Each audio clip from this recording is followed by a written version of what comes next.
If you've ever tried to change a habit and felt stuck, this book is for you.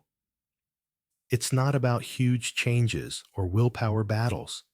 It's about tiny steps that add up over time. Atomic Habits shows how small improvements can lead to big results, one quiet change at a time. Let's start simple. James Clear calls them atomic habits because they're small like atoms, but they carry explosive potential. It's not about transforming your life overnight. It's about getting 1% better each day.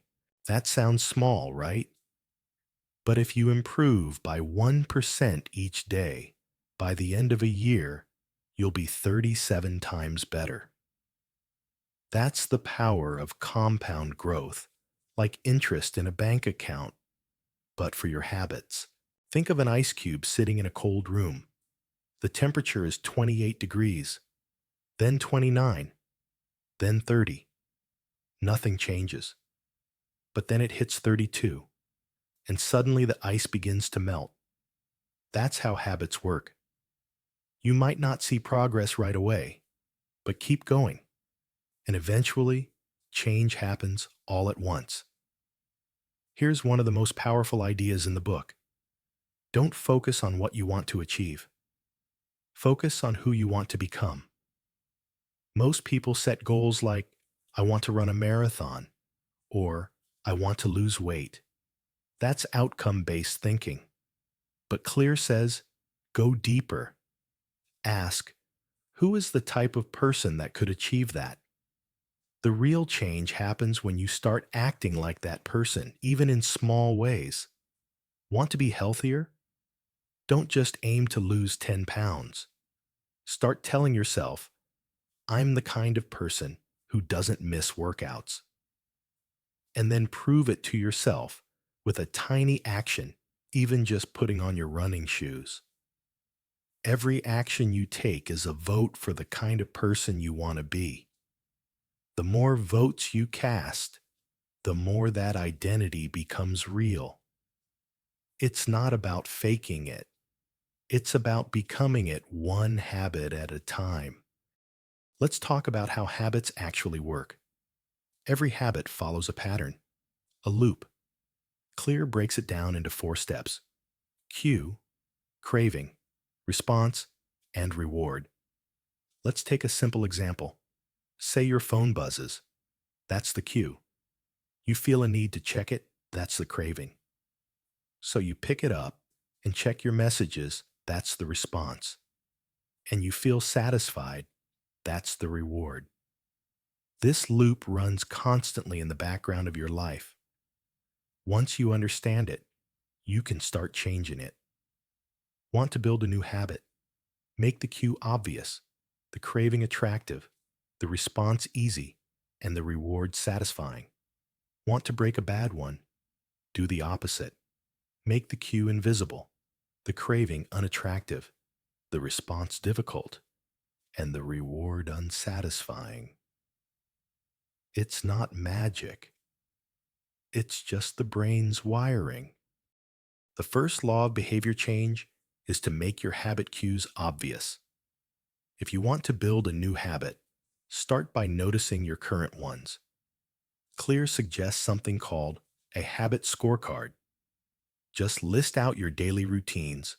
Wake up, check phone, brush teeth, scroll Twitter, and become aware of them. Awareness is step 1.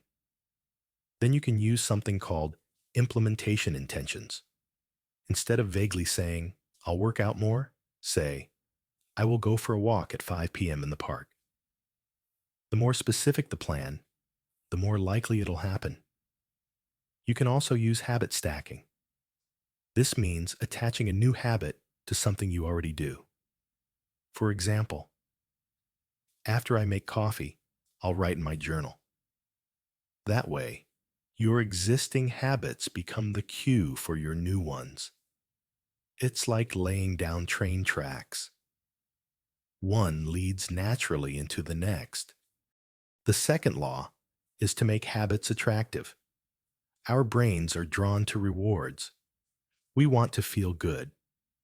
So if you want to stick with a habit, make it something you look forward to, even if just a little. Clear talks about something called temptation bundling. This means combining something you need to do with something you want to do. For example, only watch your favorite show while at the gym, or only listen to audiobooks while doing chores. Suddenly, the habit becomes something you enjoy, not something you dread. And if you do habits with other people, they become even more attractive. We mirror the behaviors of those around us. So surround yourself with people who live the way you want to live. Habits spread through social circles like sunlight through a window. Now let's talk about action. The third law is to make the habit easy. We often think change requires motivation, but really, it requires less friction. The easier a habit is, the more likely you'll do it. Want to read more? Put a book on your pillow. Want to eat healthy? Prep meals ahead of time. Clear's golden rule is this: standardize before you optimize. Just show up first. Want to write every day? Don't aim for a novel. Just write one sentence. That's it. Once you build the habit of showing up, you can improve later.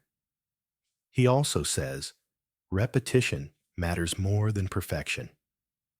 Don't wait to be ready. Don't worry about the best strategy. Just start. Action creates momentum. That's how you break the inertia. Last part of the loop, the reward. The fourth law is to make it satisfying. We repeat behaviors that feel good. So build in a reward. Check a box. Cross off a calendar. Use a habit tracker. These little wins give your brain a dopamine boost. It feels good, and that makes you want to do it again. On the flip side, if you're trying to break a habit, you want to make the outcome feel bad. Add a little consequence. Maybe tell a friend, if I scroll TikTok today, I owe you $10. Suddenly, there's a little sting. But keep it simple. You don't need punishments or gold stars. Just find small ways to feel progress. The reward doesn't have to be big. It just has to be felt. One of the hardest parts of changing habits is that you don't see results right away. Clear calls this the plateau of latent potential. It's like heating a block of ice.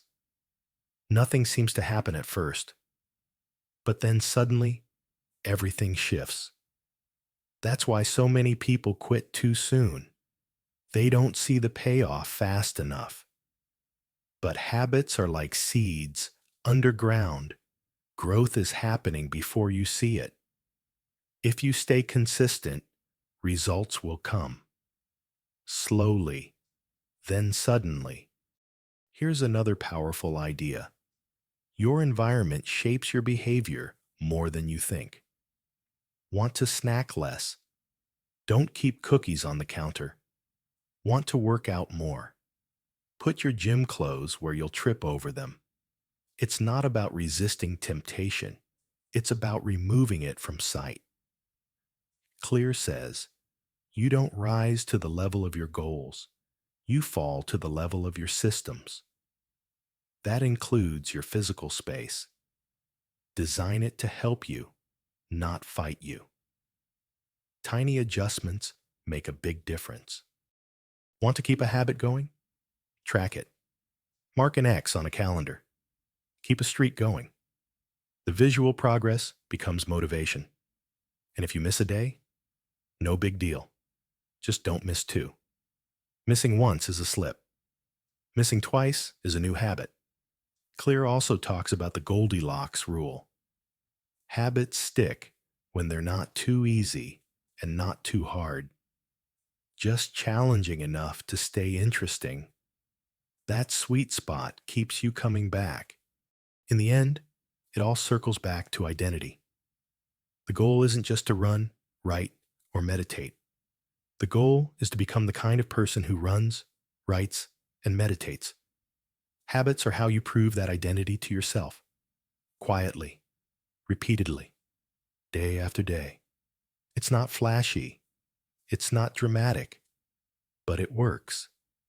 And over time, that's what changes everything. So that's Atomic Habits. Small steps, quiet wins, gentle progress that builds over time. You don't have to be perfect. You just have to show up again and again and let those small choices shape who you become. If you're ready to start, don't wait for motivation. Just take one small step tomorrow, and the day after that, the change will come. This was Atomic Habits by James Clear. Let your thoughts settle and fall asleep. I'll see you in the next one.